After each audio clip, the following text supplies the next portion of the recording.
పండించిండా? ఒరేసుకుంటే ఊరేసుకున్నట్టే అన్నాడు కదా.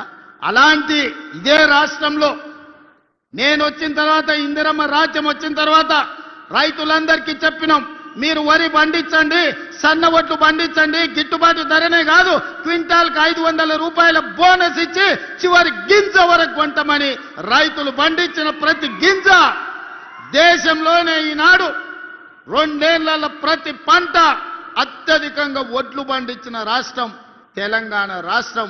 ఇవాళ రైతులు పండించిన పంట మనం కొనుగోలు చేస్తున్నాం. ఇవాళ కందులు కొన్నాం, మొక్కలు కొన్నాం, జొన్నలు కొన్నాం. ఇవాళ రైతు పండించిన పంటలు మనం కొంటున్నాం. రైతులకు ఒక భరోసా ఇచ్చినాం.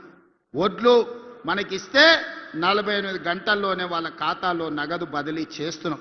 ఎన్నడైనా ఇట్లా జరిగిందా? ఆ ఎల్ల ఒడ్లు తీసుకపోతే మిల్లర్లు దళారులు కుమ్ముక్కై తాలు పేరు మీద, తడి పేరు మీద క్వింటాల్కి 10 కిలోలు దండి కొడుతుంటే ప్రభుత్వంలో ఉన్న పెద్దలు వాటాలు మెక్కిండ్రు తప్ప గంగుల కమలాకర్ లాంటి వాళ్ళు మిల్లర్లతోని కుమ్ముక్కై వాటాలు మెక్కిండ్రు తప్ప ఏ రోజు కూడా రైతులను ఆదుకోలే. ఇవాళ ఎవడైనా మిల్లర్ అయినా దళారైనా ఇవాళ తాలు పేరు మీద, తుట్టి పేరు మీద ఏమన్నా కట్ చేస్తున్నారేమో చూడండి, ఈపులు విమానమూతం అవుతాయని మన ప్రభుత్వంలో చెప్పడం జరిగింది. మిత్రులారా, ఇలా రైతులకు చూడండి, రైతు భరోసా కావచ్చు, రైతు రుణమాఫీ కావచ్చు, రైతు గిట్టుబాటు ధర కావచ్చు, రైతు బీమా కావచ్చు, రైతులను ప్రతి నిమిషం ఆదుకొని రైతాంగ కుటుంబాలను ఈరోజు రైతును రాజును చేయడమే కాకుండా వ్యవసాయం దండగా కాదు, వ్యవసాయం పండుగ చేసి చూపిస్తామని ఈనాడు రైతాంగాన్ని మనం ఆదుకున్నాం. ఇక మా ఆడబిడ్డలు, మా అక్కలు ఈడనే ఉండ్రు. నేను హెలికాప్టర్ల పైనుంచి వచ్చేటప్పుడు తుమ్మల గారికి చూపించిన పాలపిట్ట లెక్క చీరలు చూడు ఎంత మంచిగా ఉన్నాయో. దసరా పండుగ నాడు పాలపిట్టలు చూసినట్టుంది మా అక్కలు ఆ చీరలు కట్టుకొని వస్తుంటే. ఇవాళ మా అక్కలు కెమెరామెన్ అక్కడ చూపి మా అక్కలందరూ పాలపిట్ట చీరలతో ఎంత మంచిగా ఉన్నారు.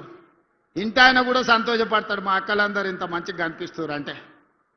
ఇవాళ మా అక్కలందరూ పాలపిట్ట చీరలు కట్టుకొని ధైర్యంగా, మా తమ్ముడు వచ్చిండు పండుగ పూట చీర పెడితే మాకు సారే అని చెప్పి ఇవాళ తమ్ముడిని ఆశీర్వదించడానికి ఇంత దూరం వచ్చారు మా అక్కలు. ఆ ఎల్ల బతుకమ్మ చీరలు ఇచ్చింది. ఎన్నడన్నా మా అక్కలు కట్టుకున్నారా? ఆ అక్కల్ని ఆలోచన చేయమని నేను అడుగుతున్నా. బతుకమ్మ చీరలు ఆ ఎల్ల ఇస్తే సూరత్ నుంచి కిలోల కొద్ది కొనుక్కొచ్చి కోట్ల రూపాయలు మీరు కమిషన్ తీసుకుంటే బతుకమ్మ చీరలలో కూడా ఆ చీరలు తీసుకెళ్లి వ్యవసాయ పొలాల కాడ, మొక్కజొన్న కాడ పిట్టలను బెదిరించనిక కట్టిండ్రు తప్ప ఆడబిడ్డలు ఎప్పుడన్నా ఆ చీరలు కట్టుకున్నారా? మీ బతుకు జడ ఆడబిడ్డలకు పెట్టే చీరల్లో కూడా మీరు కమిషన్ వదలకపోతే మీది కూడా ఓ బతికేనా అని ఇవాళ మా ఆడబిడ్డలు అనే పరిస్థితి వచ్చింది. కానీ ఇవాళ మా అక్కలు సంతోషంగా మేమిచ్చిన ఇందిరమ్మ చీరలు కట్టుకొని ఇవాళ వచ్చారు.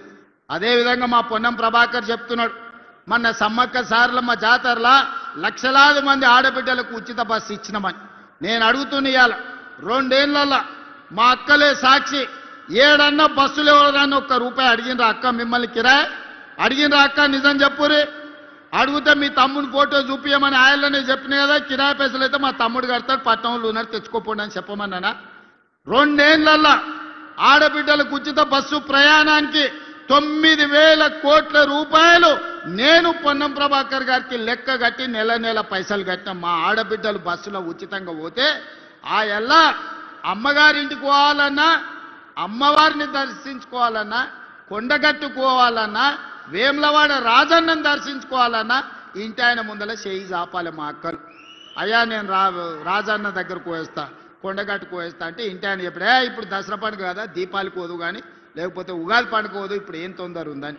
అమ్మగారింటికి పోయేస్తా అంటే ఇప్పుడు ఏమంతా పొడుచుకొచ్చింది అమ్మగారింటికి పోయి చూసినానికి అని అనేటోడు. కడుపులో బాధ దుఃఖం ఉన్నా ఇక ఆయన నగదు ఇవ్వకపోతే బస్సులో పోలేని పరిస్థితి. మా అక్కలు మనసులే బాధ పెట్టుకొని ఇంటికానే పిల్లల్ని చూసుకుంటూ ఉండేది. ఇవాళ పరిస్థితి ఎట్లుంది? ఇంటి ఆయన బాయికాడిపోతే అక్క అమ్మగారింటికి పోయి అమ్మని చూసి మళ్ళీ సాయంత్రం లోపల ఇంటికి వస్తుంది. అమ్మగారిని దర్శించుకోవాలంటే ఆలోచన లేదు, బస్సు ఎక్కి పిల్లల్ని తీసుకొని చక్కగా పోయి గుడికి పోయి దర్శనం చేసుకొని వస్తుంది. 9,000 కోట్ల రూపాయలు ఇవాళ మా ఆడబిడ్డల కోసం నేను ఖర్చు పెట్టినా. ఒక్కొక్క అక్కకు ఒక్కొక్క చెల్లెకు నెలకు 4-5 వేల రూపాయలు మిగులుతున్నాయి బస్సు ప్రయాణం నౌకరు చేసుకునేటోళ్ళకు. ఇది మేము ఇచ్చింది కాదా? మహిళా సంఘాలు ఆనాడు స్వయక సంఘాలు అంటే ఒక పట్టు ఉండే, ఒక గౌరవం ఉండే. కేసీఆర్ వచ్చి ఖతం చేసిండు. పావులా లేదు, సున్నా లేదు, వడ్డీ లేదు, నగదు లేదు. మా ఆడబిడ్డల చేతుల సిల్లి గవ్వ లేకుండా చేసిండు. మనం వచ్చినాక 27,000 కోట్ల రూపాయలు ఆడబిడ్డల చేతులు పెట్టి మీరు